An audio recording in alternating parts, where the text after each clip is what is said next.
പ്രിയപ്പെട്ട മേരി, സുഖാണോ നിനക്ക്? ചില സമയങ്ങളിൽ മറ്റുള്ളവർക്ക് കൺവിൻസിംഗ് ആയി സംസാരിക്കാൻ നമുക്ക് കഴിഞ്ഞെന്ന് വരില്ല. കാരണം എപ്പോഴും എല്ലാവരുടെയും മൂഡ് ഒരുപോലെ ആയിരിക്കണമെന്നില്ലല്ലോ. ഹാ, ഇതൊന്നും അറിയാതെ ചാടിത്തുള്ളി നമ്മൾ പോകും. Dog went to the market പോലെ തിരിച്ചു വരും. എന്താ അല്ലേ? അയ്യോ, ഇത് മേൽപ്പറഞ്ഞ മാർക്കറ്റിൽ പോയിട്ട് വരുന്നതല്ല. നമ്മളെ ഫ്രണ്ട്സ് എല്ലാവരും കൂടെ ഒന്ന് താഴെ കട വരെ പോയത്. തിരിച്ച് വീട്ടിലെത്തി കഴിക്കാൻ എന്തെങ്കിലും ഉണ്ടോ എന്ന് ആത്മാർത്ഥമായി പരതുകയാണ്.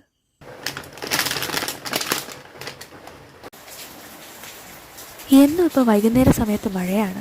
അങ്ങനെ മഴയൊക്കെ ആസ്വദിച്ച് ചായ കുടിച്ചു. ഇന്ന് വലിയ കുഴപ്പമൊന്നുമില്ലാത്ത സുന്ദരമായ ദിവസമായിരുന്നു. ഒരു 1.5 മണിക്കൂർ മുമ്പ്. പോട്ടെ, ജീവിതമാകുമ്പോൾ അങ്ങോട്ടും ഇങ്ങോട്ടും ഒരു ഫ്ലക്ച്വേഷൻ ആവശ്യമാണല്ലോ. എന്നൊക്കെ ചളി പറഞ്ഞ് ആശ്വസിച്ചാലും ഇച്ചിരി സങ്കടമൊക്കെ തോന്നും, സ്വാഭാവികം. പക്ഷേ അതും ആലോചിച്ചൊക്കെ നടക്കാൻ പറ്റുമോ? ഈ അസുഖത്തിനുള്ള ശരിയായ മെഡിസിൻ സുഖമായിട്ട് പോയി കിടന്നുറങ്ങുന്നതാണ്. എന്നാ പിന്നെ ശരിയെന്നാ.